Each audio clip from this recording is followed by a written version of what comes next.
Hey everybody, welcome to Culinary Characters Unlocked. I'm David Page. On this episode, a New Orleans chef who helped marry Indian cuisine with local cooking at his family's restaurant, Saffron. He's now opened a second restaurant, the Kingsway, featuring flavors from all across Asia, and Michelin likes both places. Here's Ashwin Vilkhu. Chef, how you doing? Thanks for being here. Hey, David. Thanks so much for having me. How are things in New Orleans? Definitely very interesting. The restaurant sort of community is very exciting right now. There's a lot of new restaurants, a lot of new cuisines that are popping up, a lot of young chefs. It's definitely very exciting. So you have a mixture of like the old guard New Orleans restaurants that have been around for 100 years. And now you have all these really cool different cuisines popping up. Well, you and your family have been doing a non-traditional, I guess several non-traditional New Orleans cuisines for quite a while. That's right. Has that traditionally been accepted there? No, it hasn't. If you told me that,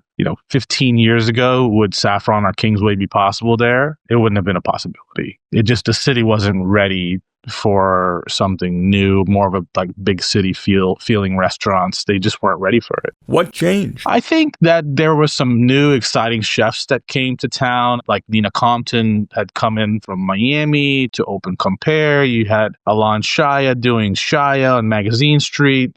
So you had Nina doing this Caribbean sort of New Orleans thing, and then Alon Shaya doing Israeli food. There was a little shift there, giving people a different experience that wasn't sort of the traditional New Orleans Cajun Creole foods. And that gave me a lot of confidence, the fact that the restaurants are doing so well. And I'm like, wait, hold on. We've been in this city for a long time. We had been in catering for a long time. We had a little pop-up, and those guests were demanding us to give them something more. But the traditional tourist to New Orleans comes down there looking for jazz and Creole and Cajun food, right? Right. But how many times can you eat that? How much resistance did you feel over the years? A ton. When I got this idea, I had gone back to school to get my master's in hospitality restaurant. You know what? We've jumped ahead. So let me back up. Okay. You grew up in New Orleans in the food biz, right? Yes. Tell me about that. Tell me about your childhood. My parents, they had this catering company. But before that, they came from where? We came from northern India. We immigrated in 1984. You say you were an infant, right? Or a toddler? I was an infant. That's right. I was only 6 months old. Dad came here with the opportunity with the Intercontinental Hotel. Well, he was a chef, right? He was a chef, but in those times it was a little different. The makings of a celebrity chef or a fine dining chef or whatever you want to call it, it was not actually accepted in India at that time. You were kind of looked at as just a lowly cook. Wait, so what was he doing in India? Well, he was working for the Taj group of hotels. He was a chef. His passion was to cook. But in order to gain my mother's parents' acceptance to get married, he had to be a front of house coat and tie person. When he moved to New Orleans, he was connected from the Taj to Intercontinental. Was the same group of hotels. And so he was there as a front of house manager, food and beverage manager. He eventually moved on to the private club industry. And then because of the private club members, they needed something, in-home catering, private dining. And my dad was a chef. Legally, the club couldn't cater it, but he could. And so that's really how it started. It started with more classical foods, New Orleans foods, French foods, but then it morphed into more international foods like Asian and Indian foods. And your mother, while not a professional, was also a great cook, right? Oh, she was. She was an incredible cook. My mother's from Africa, actually, originally. Where? Kenya, outside of Nairobi. It's a little town called Eldoret. My grandfather owned shoe and sock factories, which was what brought them there. Okay, so your mom's a good cook. Your dad's a professional. What part did food and, by extension, entertaining play in your childhood? What'd you see around you? They were avid entertainers, humble home, humble beginnings, but they just loved having people over. In their houses growing up, it was like a revolving door. Family coming in, staying for dinner, friends coming in, staying for dinner. So you're seeing this in your home. Yeah. Doesn't mean you're going to adopt it as a profession. Were you attracted to it from the beginning? No, not at all. Being an Indian kid in the South, people not knowing really what India was or what the cuisine type was growing up in the 80s, 90s. Like a lot of kids from other countries, you start to kind of rebel against your own culture a little bit just so you can fit in with other kids and all that. So I definitely was not interested. I loved food to eat and I had a great palate from a young age, but I was not very interested in it. I would go and help with catering. Because you had to or because you wanted? No, I felt in Asian families, there's an obligation, like you're not sitting at home watching TV while your family's working. You're going to get in there and help. And so that's what we did. We just got in there and rolled up our sleeves and stirred pots and chopped onions and made sauces and washed dishes. And that's how we grew up. At some point, did the sense of obligation turn into a sense of, hey, I like this? I think because the city was changing and then you grow up and you're like, well, hold on, my culture's so beautiful. How can we embrace this? How can we put a spotlight on it? That all changed when I went back to school. I got a master's in hospitality restaurant. Well, let's start before you got your master's. Yeah, I went to school and got a bachelor's in business. Didn't know what I wanted to do. I had no idea. So what'd you do? I was working in some kitchens through the sort of the country club syndicate. There's some pretty elite clubs here and kind of got my foot in the door in one. And then I kind of moved to another one. And I really liked the industry, but then I took a break from it and moved into the beverage side of things, into supplier distribution. With Diageo, right? A huge... Yeah, huge company. Yeah. Had a great time with them, traveled the world. You were in sales and marketing, right? Yeah, sales and marketing. Yeah, it was fantastic. Loved it. But then, I felt unfulfilled and, I needed to do more, impact something greater than myself. So you came back to New Orleans? Came back to New Orleans. For your master's? Also from the University of New Orleans, where you got your bachelor's? Correct.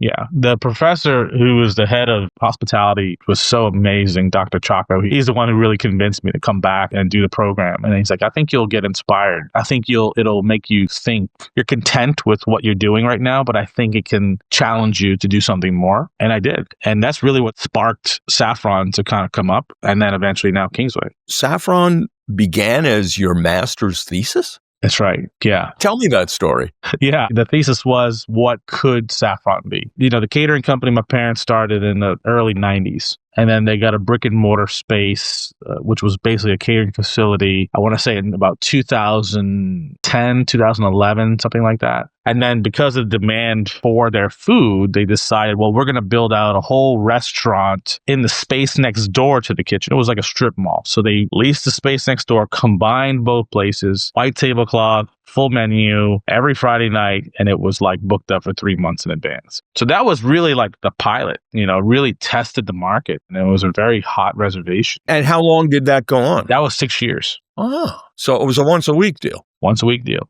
Yeah. Okay. So that existed. You go to business school. Yeah. And you write a thesis that says what? It's almost a business plan. It just lays the demographics, the target audience, all the equipment that we were going to need. To turn this pop-up into a full-time restaurant. Full-time uptown restaurant. We knew that uptown was our bread and butter because most of our guests were from there. We knew that people, there was more finer restaurants on Magazine Street versus downtown or the French Quarter. And we knew that it was going to be the right place for us. And so, wrote it, gave it to my mom and dad for Christmas one year, and they read it and they were very unsure about me really getting into this life for a long-term profession. Why? One, they know the life. They know that it's very hard to settle down. It's hard to have a family. The lifestyle is tough. And I think I was willing to have some sacrifices there to put the cuisine on a stage. We'll be right back. Now, at this point, you're not a trained chef. No, not at that point. I was still learning. I knew the basics. I mean, I could work in a kitchen, but I could not write a menu at this point. I could not develop or fully execute an idea. At some point, you and your dad were co-executive chefs. Yeah. Did you start out as co-executive chef? No, we didn't. We started out as, the plan was for me to just work with him in the kitchen and just like shadow him and work on the line every day. That didn't work out so well because typical father-son amazing stuff. He's an amazing man, but we knew that it wasn't going to work out that way. So I said, look, how about I just work in the front of house for the foreseeable future until you're ready for me to come into the kitchen. So I trained my brother-in-law, who was had a French background in restaurants. He's our current GM of both restaurants now. But I trained him on, sort of the wine side of things. I had a little background in wine and some front of house knowledge. So I learned, I studied, I read, I watched, I went to other restaurants, watched, staged. I did whatever I could. Hundreds and hundreds of cookbooks, hundreds of, Danny Meyer's book on hospitality. I mean, I read everything that I could get my hands on to learn. And I always wanted to have the mentality of like, no one can tell me anything if they work for us. I want to know as much as I can to be a great source of mentorship and knowledge for our team. So when did you go back to the kitchen and how did that work out? I went back to the kitchen about a year and a half later. So about 2018, 2019, I went back into the kitchen. And you and your dad this was better now? It was much better because demand for Saffron was so high that they just needed more help.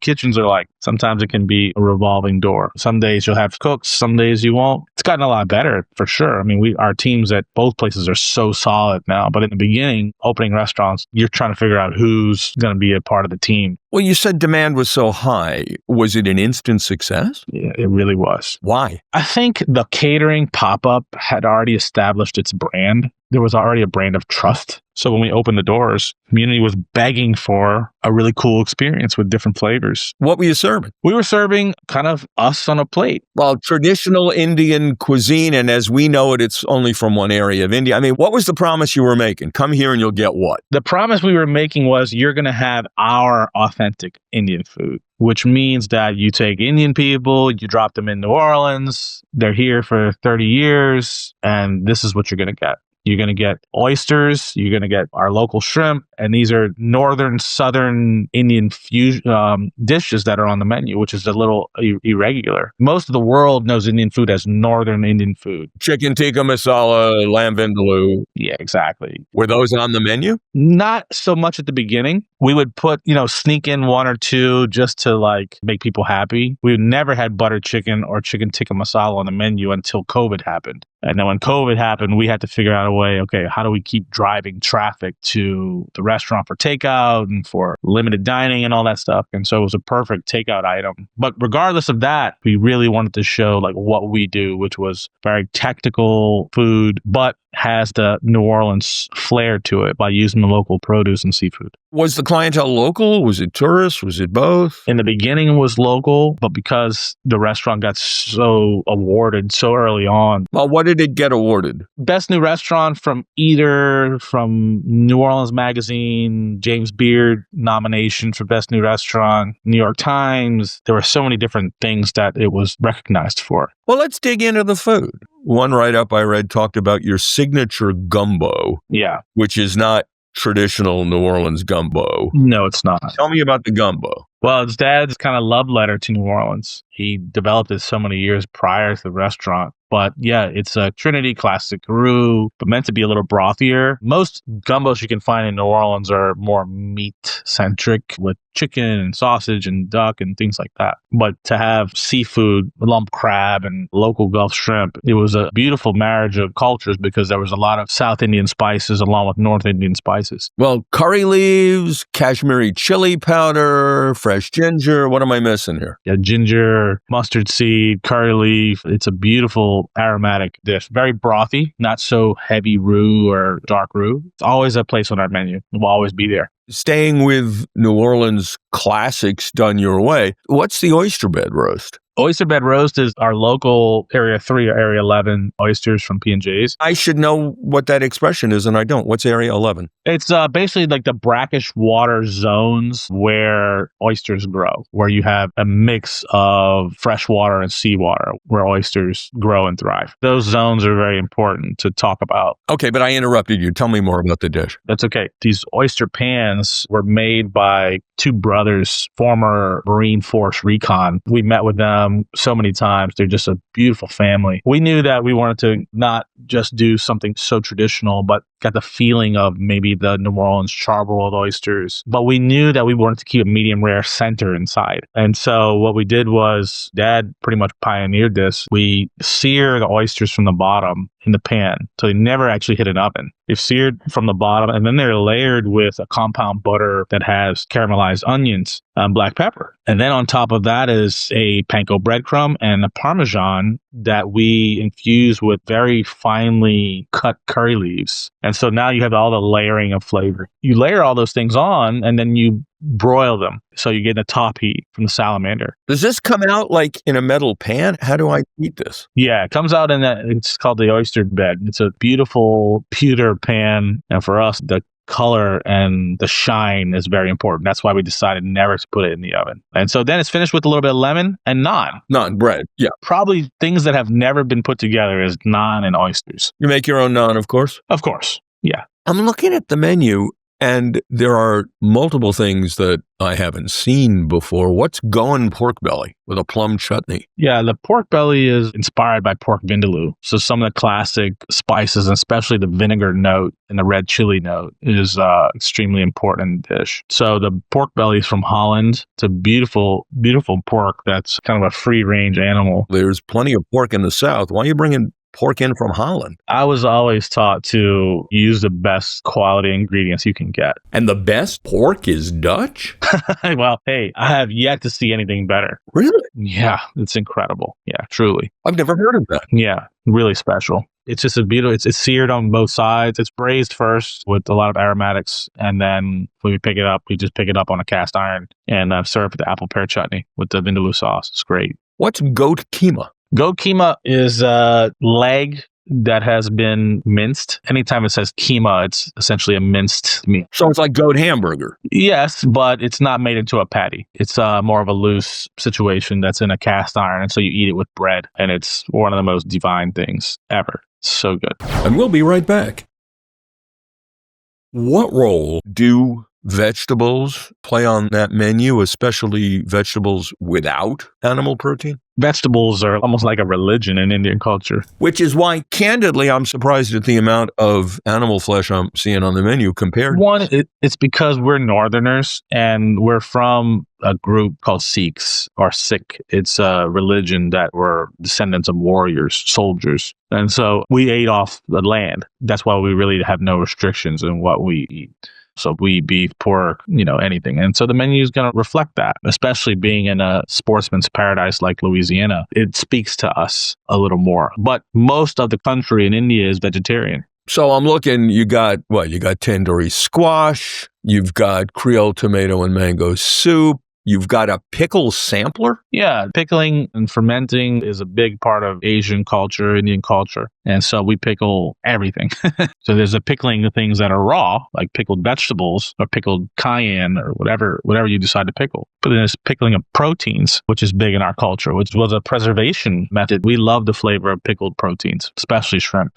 So in 2025, you and your father were James Beard Award semi-finalists for Best Chef South. Was that for your work at Saffron? It was. Yeah, it was. It was pretty cool to be nominated together. I think we were the first father-son duo ever to be nominated together. And yet, tell me if I'm making an incorrect assumption. Part of you wanted to soar on your own, correct? Part of me wanted Dad to be recognized on his own. So have you stepped away from Saffron? Not so much. I'm still involved, but Kingsway is so new that it needs a lot of nurturing. Okay, so you put it in a sentence. Why did you decide it was time to open a restaurant of your own, the Kingsway? I think that part of the evolvement of the chef and to show sometimes Indian chefs, we get put in this box of this is what we can do and this is what you're supposed to do and this is the flavors that you're supposed to make and create. And I think part of us, we've done so much in our lives, especially when it came to catering, that we wanted to show other things we can do.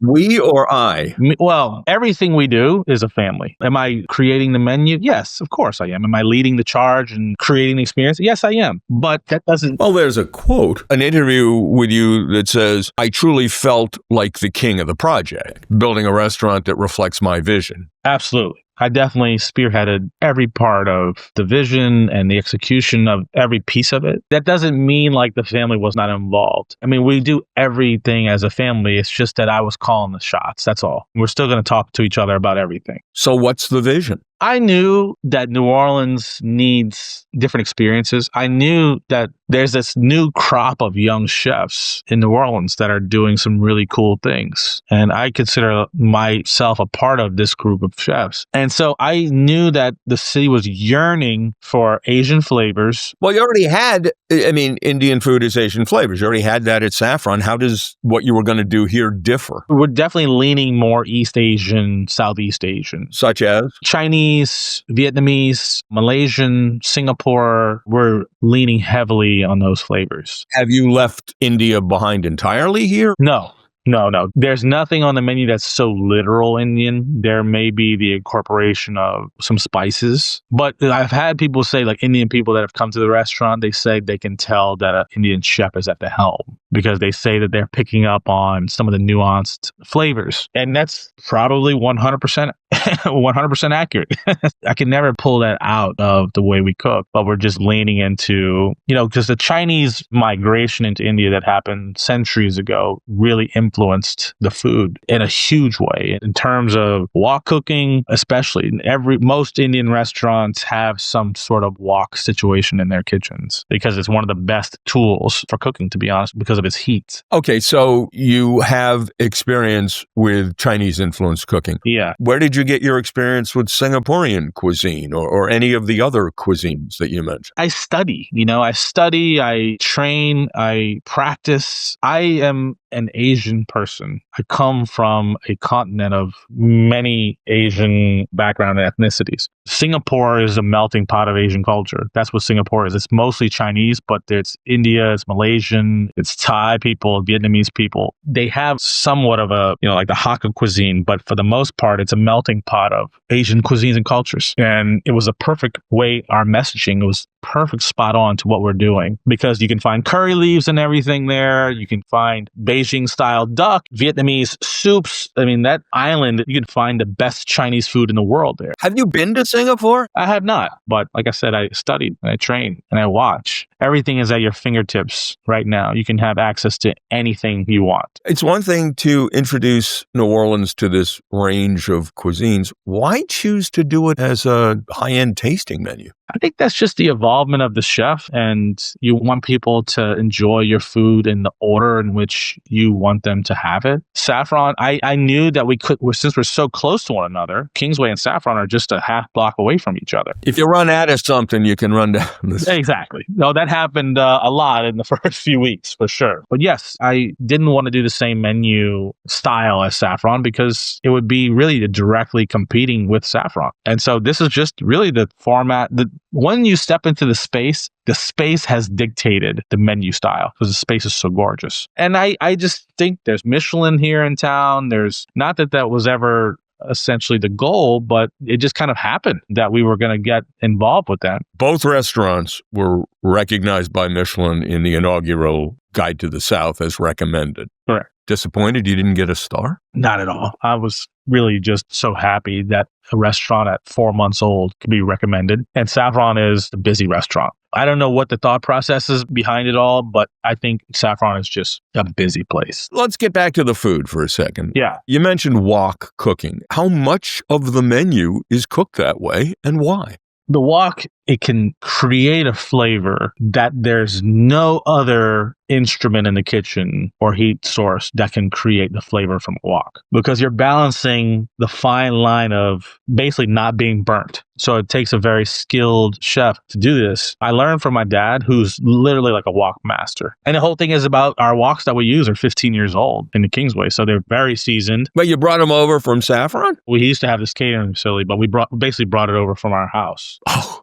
Okay. Yeah. So what do you cook in a wok? Most of the things that we cook on the wok start with stir-fried garlic and ginger, vegetables, and a protein source. Okay. And so we have 3 items that are being cooked, but we use the wok to sometimes cook certain garnishes. We use it to create certain sauces because of what's flavor can come from it. We have a salt-baked shrimp, which was really an homage name to cooking proteins encapsulated in salt. Which is a Chinese technique. Chinese technique, exactly. The shrimp are coated in a rice flour and corn flour, and they're fried in the wok. You're essentially deep frying in the wok, and then they're stir fried in the wok with very little oil. So to have those 2 techniques, that's just the way it's been done for centuries. So we have our salt-baked shrimp. That was inspired by a restaurant we used to go to growing up. It was a Vietnamese family that had lived in China. So their food was extremely unique. It was a lot of Chinese stir fries, but Vietnamese flavors. It was so interesting. We used to go there and take guests there all the time. It was called Kim Son. And it was just a husband who was a chef and the wife was a server. And it was,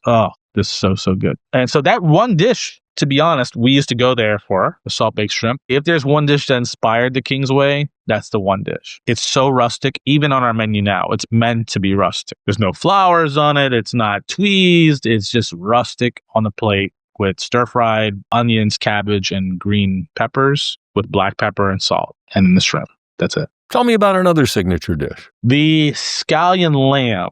Gotta be the sleeper hit of the menu. It's a New Zealand leg. American lamb's not good enough. It's not good enough. Sorry. The terroir in New Zealand is just, you can't beat it. And so we essentially break the muscle down. How? We bone it out and separate the muscles and create sheets from the meat. And then we freeze it to be able to give you like a nice julienne to eat with chopsticks, which is a little unusual with leg, but we did it because we want you to have that perfect bite with the vegetables and lamb. Is that wok cooked? Yes, it is. I'm looking at some other items. You do duck à l'orange, but marry that French dish with Beijing-style spicing? Yeah, so the duck breast is out of Sonoma. We essentially dry aged the duck for about 12 days. I think 12 days is probably the sweet spot. We just moved to a duck confit just recently for our fall-winter menu, but the duck breast is what we started with. We cure the skin and it's drying over fans, and then we render it essentially like in the French technique, which is it gets rendered slowly on a cold pan, and then it moves to another cold pan to really crisp the skin up. And then we lacquer that à l'orange sauce on the skin and pull it a little bit on the plate, finish it with my own Chinese 5 spices, my own sort of blend that I've created over the years. I always felt that there was so much cinnamon in 5 spice, so we wanted to dial that back, but then actually add in a few more ingredients. So is it 5 spice? It's more like a 10 spice.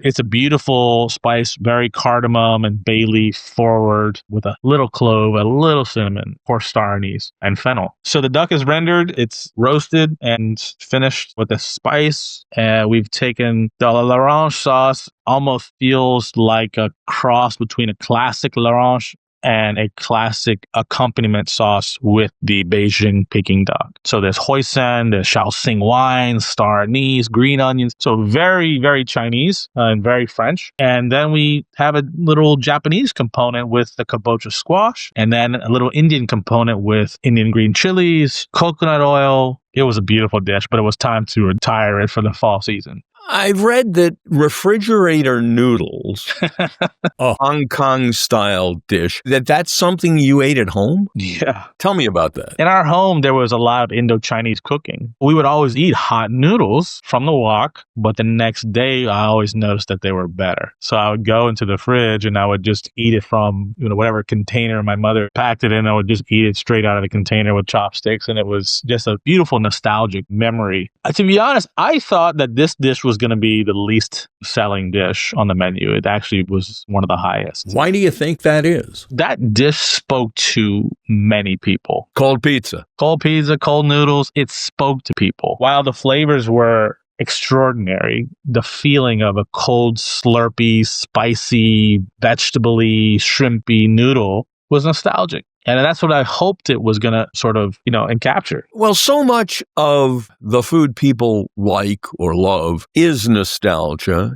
is connection to their own stories. Right. How do you connect people to cuisines that come from far, far away? I think we've tried to lean into, because I'm an American, I mean, I was born in India, but I was raised here. I know this community very well, especially New Orleans. I know what they like to eat because I grew up somewhat eating it. I know they like game birds. I know they like beef, more steak-driven items. I know they like sashimi. I just know this because we have a lot of yellowfin comes from the Gulf. So people eat sashimi and sushi here for years. And you have a yellowfin dish. Exactly. Which is, I think, maybe the dish I don't know if I become known for it, but I think it's one of the jewels of the Kingsway. Tuna solera, yellowfin tuna with a 5-year chili sauce served over sticky rice. That's your signature? I don't like to say I have a signature. But if you did, I think we may have just created it. Where'd you come up with that? This is about 5 years ago. I was experimenting with a dish for Saffron and just stumbled upon really making this sauce. And so I did a special with it there.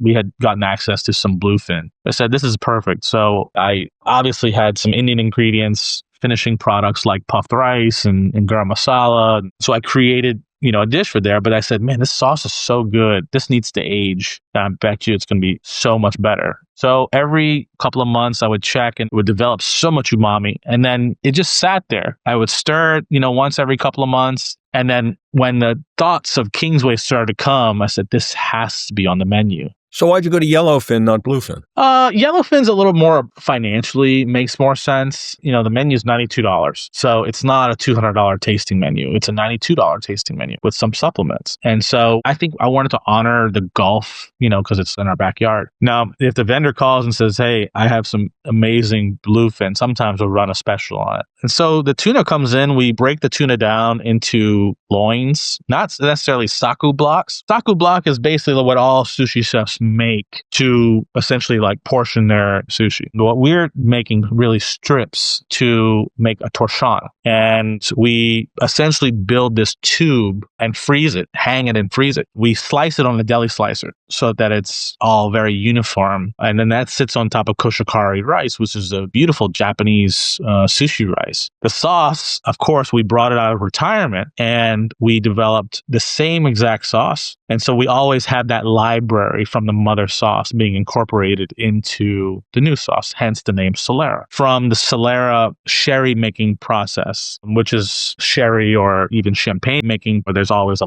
mother library to keep the consistency across many, many years. You mentioned the economic element. Yeah. How the hell do you keep a fine dining restaurant alive, given the economic challenges in the restaurant industry? This is definitely one of the hardest things we've had to face in New Orleans in this current climate right now. There are a lot of external things that are happening. Such as? You talking tariffs or immigration or what? Not so much tariffs. They do affect some things, but more immigration things that are happening that has really affected, to be honest, like the morale. It's not necessarily like the deportation of people. It's the morale of the industry is being affected. And it's very sad. New Orleans has seen a very drastic loss in population. Well, after Katrina. After Katrina and after Ida and after crime situation. And I think we're around 400,000 people, where we were 1 million strong before Katrina. So that definitely has affected our industry, but restaurants keep popping up. We keep doing it because we love this city so much. Every city has its problems, but we fully embrace the city and we want to see it thrive. So that's why people keep opening restaurants here. But beyond New Orleans, the entire industry is facing massive challenges. What do you see in the future? And this is a tough topic. It's a very emotional topic.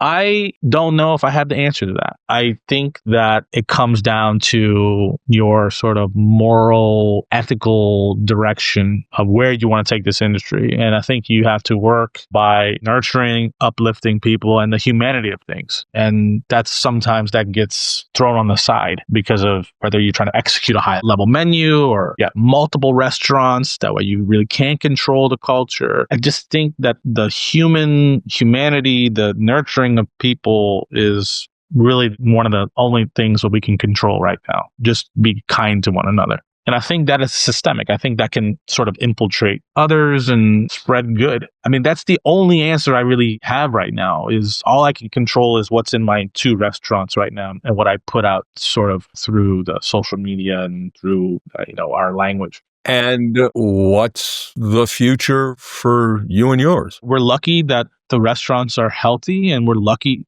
as healthy as they can be right now, everything that's going on. I think they're healthy, all things considered, but it could always be doing better. The ecosystems need to stay strong for the staff and for all the people directly and indirectly involved, the vendors and everybody that helps with the restaurants. I mean, each restaurant is a mega ecosystem for a community. It affects so many people. If we can keep those strong, keep creating, keep the culture great, make it fun, but still execute every day at a very high level, I think we'll be fine. Well, Chef, you certainly seem to be doing very well in a challenging climate, so congratulations. Thank you, David. Thanks for having me. Well, thank you so much for being here. I've very much appreciated it and very much enjoyed chatting with you. Same. Ashwin Vilkhu on Culinary Characters Unlocked. I'm David Page. I'll see you next time. And check out the Culinary Characters Unlocked Substack.